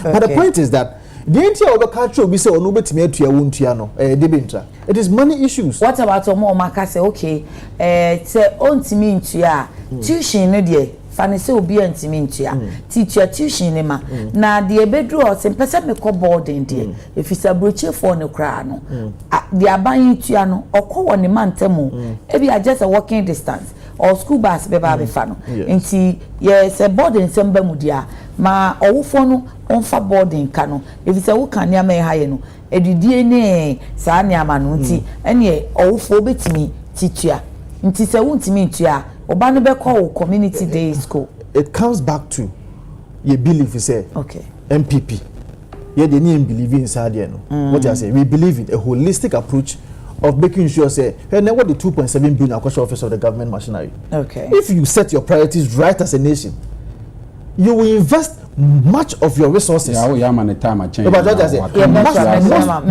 Most of your resources in the education sector. And then the office of the government machinery, Sika, and those change even roads. Where lies your priorities? Okay? From Accra to Kumasi Road. It is not even priority. Look at maybe Omasha say to Sika. But we do know that tracking that's so a school for Kwala Nunya baby, and then you too for concern. There's no problem. That's what I'm saying. Sika ni ho dia. That's what I was trying to interpret. What dream no? Sika wo. My dream say if they set their priorities right, they will be able to fund the free senior high school education. You baby open source can. Open source be so say Sika ni ho dia. This is what we have to do. What is that? Yemani panel the ensure say into. But if the NDC set their priorities right, say Sikano, you benya free Ghana has said omo you benya free Ghana had there, and they believe in free senior high school education. Please, they should find the money, set their priorities right, and pay for the free senior high school education. Yeah. Enya me kan no. Ka haye menhia. Kamenua Vincent the bechene dadua na mtuma ka chwe senka ye nyina ye ntire ya adwene Asanteman si ayi de Asanteman ya hen popro akasa na wo Vincent wo kire wo gina na no si bone ene nka ho he asema wo bezo che afame koto ase because I'm not seeing review of this sa na wa kana but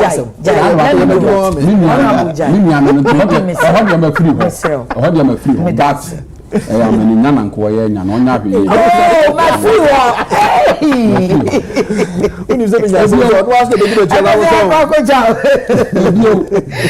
Listen to say what to challenge me. Say NDC, you progressively free, no. What challenge you say you interest can be on to one find free education. What can I say? What is your budget, but you did not pay to any senior high school? But producer for 2017 budget. Media Sunday page 133 paragraph 780 and 781. Only now come again because the work of I'm like who better so I had the research to parliament. What you call you be also in Bania, also in Bani, no Bani and soon do your coin. Who parliament, state of the nation, parliament in your back. And it's all kind. Wait, Canoforiata first budget too. Yes. Page 133. Paragraph 720 and yes. 780 and 781. Now, but yes, yeah, you can 7, you know, say 780. Okay. In the education sector, planned expenditure for 2016 was 6.9 yes. 00 million of the amount. 3.3 of this amount, 3.3 million representing 49.07% was expected to be allocated to basic education expenditure by the end of December. A total of basically 7 unit allocated for educational sector. No, Mabra 781. Also other social intervention expenditures. Just a sika they call other social interventions in the sector for the period under review included. An amount Kenoforiata de Kasayu 7.19 million 71.9 million 91 for the provision of subsidies to free senior high school. What's expenditures? Or say but when I would free, I saw there's no free. No, senior high school. Yeah, understand you can subsidies of progressively free education. Okay. And the account expenditure says Sika day Akosha Dim. In one of the Kujina Babia and Kabida. Say NDC progressively free. But wait, expenditures. Kind the opposite new in the okay 781 or say 71.91 million for the provision of subsidies for senior high schools. And Saneche Obeba say 25.96 million for the implementation of the progressively fantastic.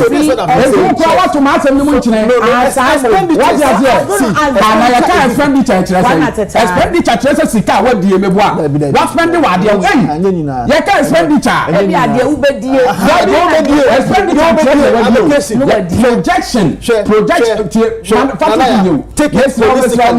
combined effect of 780 the combined effect of 780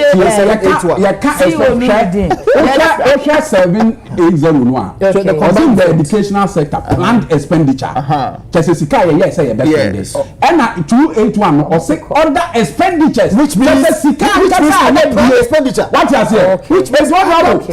Say your car expenditure. Listen. Read the 781. What you say? What's the plan? Expenditure. The point I want to. No, don't do that. Honorable. Don't do that. Honorable. I use a perfect phrase. Honorable. Planned expenditure. So the combined effect of 781 is that. Let's make it short. Yeah, this can all say amount last paragraph or last sentence. Amount of 10.11 million Ghana cedis and 2.03 million went into the provision of free school uniforms and feeding grants of the special schools. meaning that it has gone. It's kind of because of the grammar went. Yes. No. See, for which honorable, what I said, you miss low. Not saying in our account. No, it was for the payment. Listen, I know within the class. I'm speaking to because of the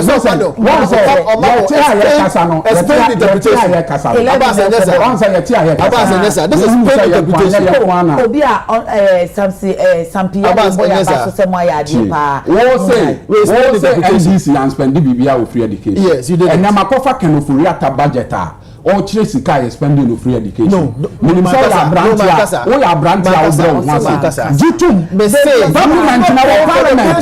okay. So I say those students waka on you but the fact remains say you progressively free education can admit say you spend this 2 minutes review and I said let those who can pay one will say the command free education I want to come NDC a constitution MPP for 1992 no any they share Article 25 clause 1 subsection B secondary education in all its form including technical and vocational I will say free. So the conceptualization of free education and MPP4 the operationalization of free education send you catch NDC ye shall say make provision our budget more here the HI. Okay. And another so buy or then a different version of free education here they buy. Okay. Another version of free education no. And your how be bring shall say here they buy man nipa shall say omokasa. The first person or kasa wo the first person or kasa wo ho e adoko for free education. Obi anu wa we kasa free education nya no na we be for. Unya be for. Sabia so sabia sa. Wa we kasa free education nya no. Now pay the papa. Good. So we on pay the papa. See you. The first person who did kasa with free education who you can adokofo. Okay. Wa bra o ka kire na nado say o pre ne ho ayi unya abotre no ahwe obesay free education. That was in 2017. The second person who kasa wo ho ye kanofuriata. Okay. Say ye mean testing. Na no wu nti e wo say ne back free education. Afi NDC ye ko kan man gofo we di ye ngaw. Yes, you better review almost you better you be trying na normal say your educational system. Akwala timiko school 1 month, no better na 3 months. Akwala ko school mu nya aduane nya dai. Emi akwala timi rigala na na ni ye fra. E na yoga mahama ka so obo review. Na yo so ye campaign. Yoga mahama. Ya to ba na yoga mahama. Yoga mahama ka so obo review no. Omo so review me cancel. And now to kokos you be or to kokos was you be review. Now as idea ba kwa Yoga Mahama maye no ayama Ghana for ne say ama obia sabi enya fa hodie e de kan bo so asem because asem anana kan Nsroma betumi aka say bia ahye nana ebo anana ntoma mu mpempi una o ya ba people ya o ko kan asem ane agiwa no asi boni e bia nka nana ko kan no nana ye nkama asem bre so a ye je nanu si boni keka banne Yoga Mahama banana free say e braso so ye de nana kire na adwene na wa kire no e ye me kwaso ano no na wo hwe nana Santimaura ni detailed explanation of free education o ma breso ye de list ba omo ye omo ntimi ntuanya ye papa Mahama banu awaba no me bo ye papa Mahama banu awaba no o se free education no MPP for the buy no na omo for sikasem nsi achi ba bia nta akire okay and na get fund na aban we form 30% MPP aban form 30% e de ko ba bi no and all it's 30% na ye de eba na afi we nko no 35% ye on capo get fund ye benya 4.1 billion sika ye best spending free education na afi we ye 3.8 billion and ye best enya mfaso ye de e wa kire e Yoga Mahama na abaye nhihye ya na get fund no say e for infrastructure enti Ghana Education Trust Fund and get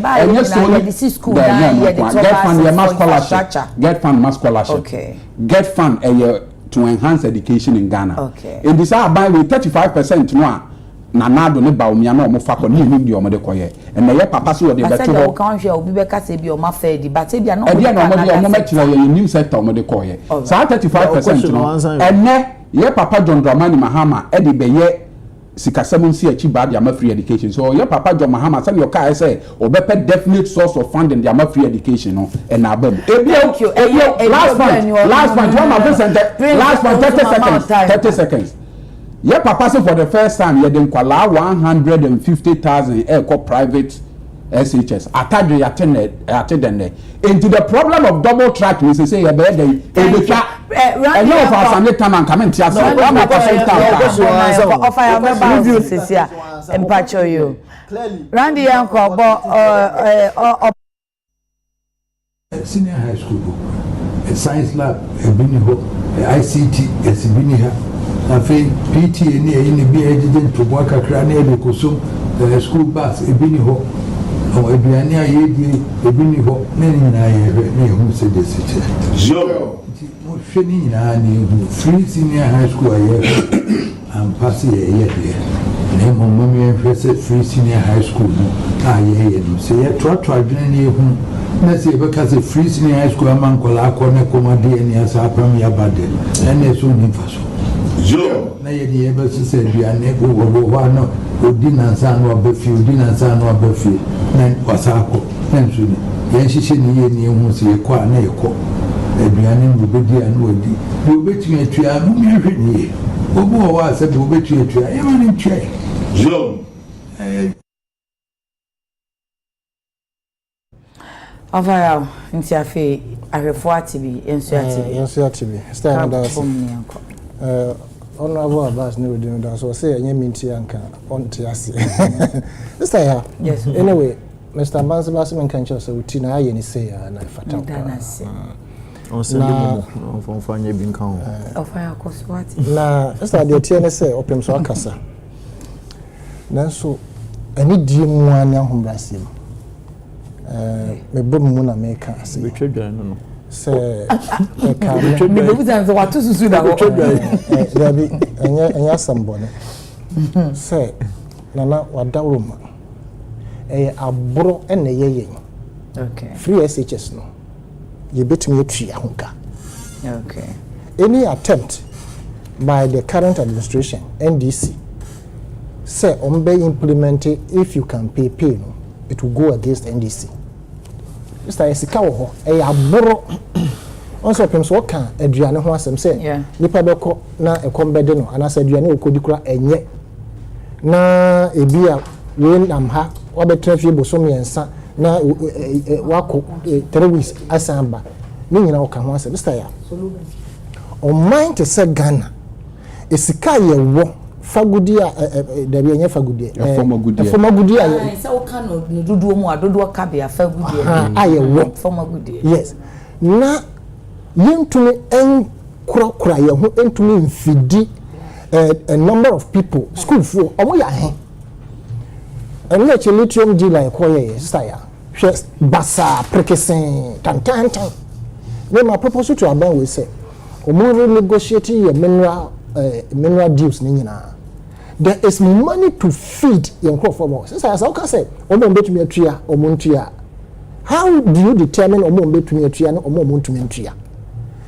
kakra na enim so omo betumi atua na omo ma no nko government schools ne bio omo private schools mu eni aburo kire mu nti yenya yentumi ntua no anasa de yetua sisi ya ye na ye ma ewo ho no na aban no aburo ena ma ya bedu pepeso ya bi otherwise allocation for to feed in crop for papa be mo monya correct protein aduane papa di school no enye den mangana ye wiska na ya politicizing the issue of say feed them no che say nipa na ye de ahye ne nsase ko feed no wo petrobo kese enti aduane na so ono na wo de hye ne mo say me ma na me no aduane amama eni wo saa enti ketra no kra wo no aduane no eye obidi mu na wo ye enti wo behwe na mfasodie no kra kakra so nya eye nchichemu no mo chichechemu enti scan ya say wura aduane na ebe no amankola na di aduane papa no mo nye.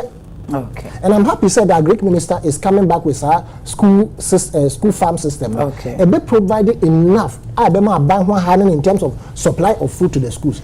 I am saying, say, the issue of implementing if you can pay no, we shouldn't even go there. We should rather review Baby a oba betre fie bosom yensa na wakọ bosom baako ne no man and no yen review but Ghana has the money to cater for this free education. You betumi aje ama na cover obia. Thank you. Uncle Sampiali say your panelists are great, your topics are great, the discussions are deep, and good morning. But doesn't matter who brought FSHS, that issue is phantos. A student whose parents could afford payment at Akosombo International or Roman Ridge or Morning Star can't be logically said to be unable to pay free SHS. Let's we forget what happened to the rotten rice issue. Quick one. Your friend say, Kokobo scholarship. Okay. Akuafo omuyabi. Sanka it is visit sanka mo asabi ehiafo. Enso skafo gifa. Nti yen to me en ka say we mo die sa group we betumi atua. Nti dey no ka say this on moral grounds no. Morality na nje. Na oji say me take hey. Na mo billions kwada ho na say me ba e what say acquaintance na wo ko school ho a. Me ka say me metumi atua nti me nko ma kotua school fees. It's impossible. That to me, private school. Unfortunately, to me, Oforiata, any OSP. Saying there was so Marvis, and there was so Marvis. Somebody invoice Marvis. My 1 minute. Or no opposition. I feel that man is time. Man can issue the board.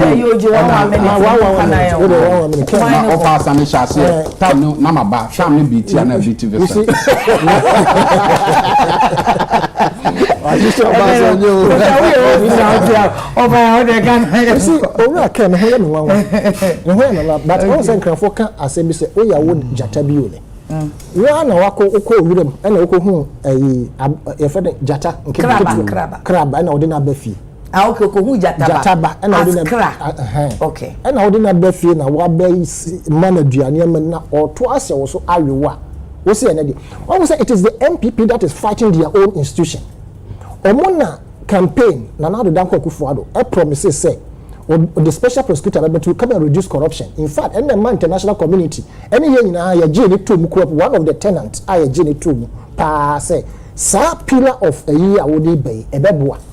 When they instituted it, it is the same Nana Danko Akufo-Addo and MPP that has been fighting the special prosecutor's office up to date.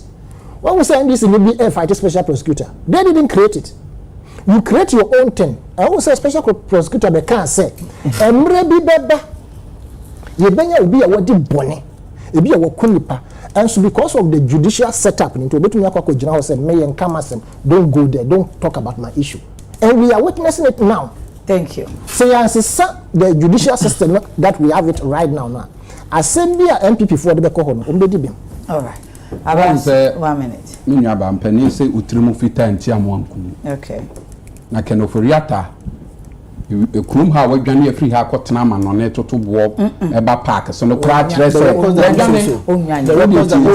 do that. Don't we know why? Don't do that. Kenoforiata wakotena ba bi na totobo eba park so ye go kan wo so yare ebra wo ye finance minister 2021 na woni nyina ahun no yese kan ho mfa jai wo say oh me ho fa me wa fa sa ne be boa now they call levy ko wo say na ni nyina ahun no or they call preacher wo say still minister no ya de dey fan si obi ba say ye hun say ne ho dodo no ni yese nko ontina je wo say da bi adwuma no betumi aye dai obetumi aye no why you adwuma bone or education why you adwuma bone na be buhu nkonta wo ti amanone e na wo totobo de ba park ye ka kire no odi pusagrama esa mumpunu kokra ba Ghana ha ye de ne beba na wan hwe ya adako obeda be sori wa brochire no wo Ghana o ye lawyer asem na o kan sa oma one family so no what ya no special prosecutor freo wa ma wo se wo yare na wo beba June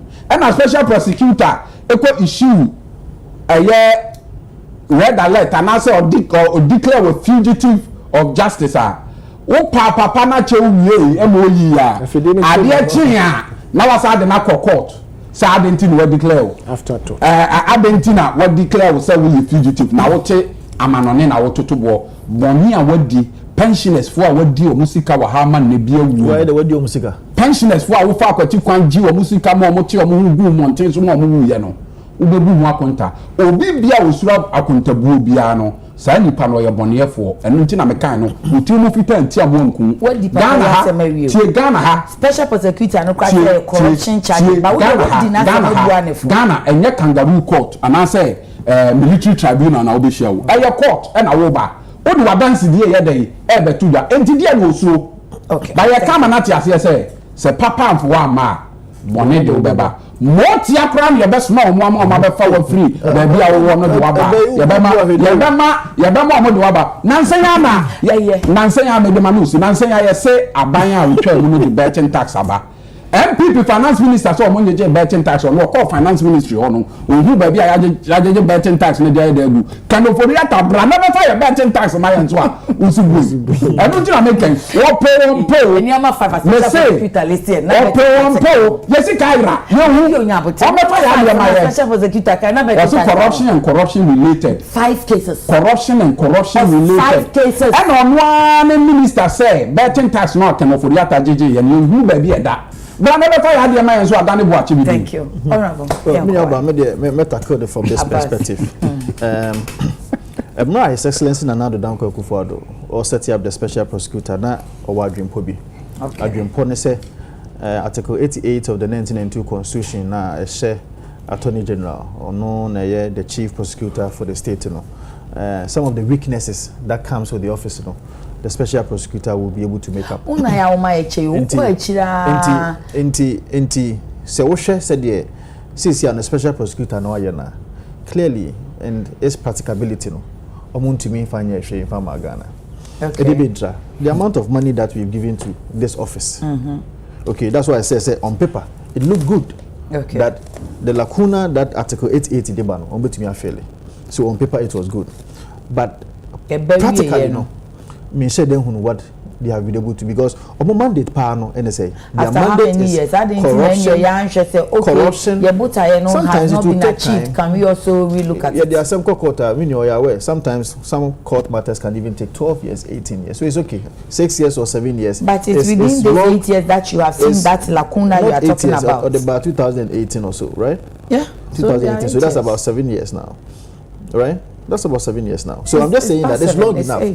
Sika e dia koho no omuntimi fa sika bia ansa anya dey enfam bro man or they've not been able to deal with any corruption or corruption related matters. Until me madrin pomu ni say if minia Abbas nene Naban John Dramani Mahama if they also feel say indeed this is an office that cannot bring anything or cannot really fill the lacuna of Article 88, why don't we as it were they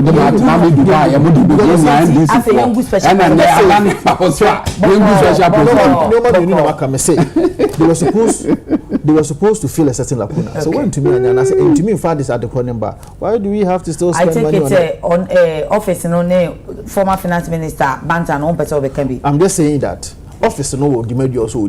Okay. The optics is not necessary. Okay. What did I say? Optics. Which one is the optics?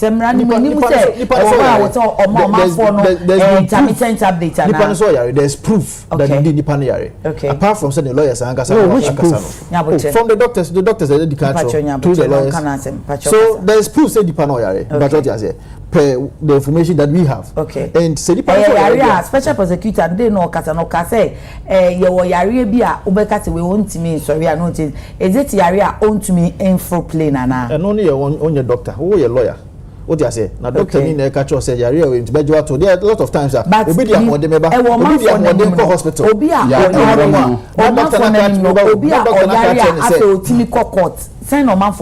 I'm suggesting to you. Attention. Yet hey, obi to be there hospital. Would do another doctor catch and say o pressure ni baby a o no baby ni nam no do ato ma wonko so but say you pan to me ejai pressure ni to otimi friend ni lawyer for say monko twa manso we mami. Oh, why not?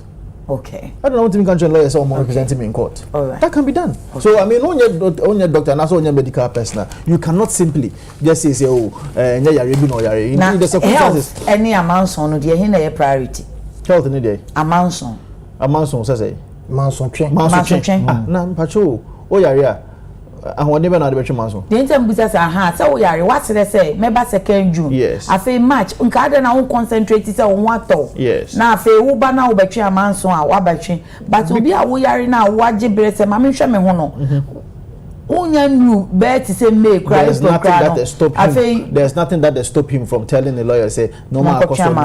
Thank you. Honorable Vincent Ekwasefua Yetafunsha so MP of our senator and political analyst and Rabas Nuruddin acting CEO Social Investment Fund and Opeye Damansipa. Also honorable. Yes, sir. Yeah, it's an honorable. Of I know a political analyst. Okay. Of I senator and a political analyst. Ora Nuruddin Abbas acting CEO. My school fiancé and faka honorable no. But the trauma me na making. And if I na so no see a lawyer. Any of the lawyer can no I prefer honorable no to lawyer. What the prefer? The communication officer. The communication officer been a catcher me say men can't tell no faka ho platform so. Lawyer Nuruddin Abbas principal chara oba munji o mu profile wa yes so near money any credentials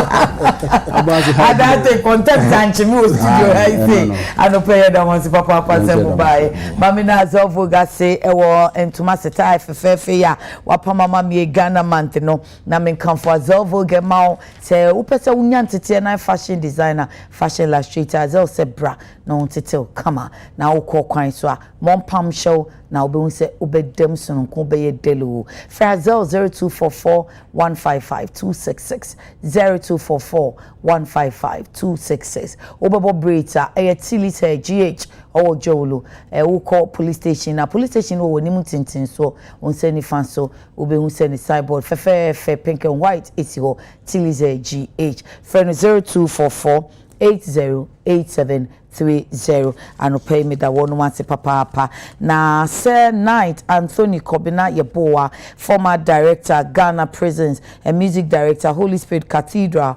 Adabraka belated happy birthday to you from all the choristers, especially David Maximilian Photo of Despite Media. Unyaba mami ya kuna meni nyame ya adumu a ochina Adekye Nsroma besiaba unyame nshira wo no nshira wo sanu adwuma enne ukodu fie so akai na fana seda emano yakramu.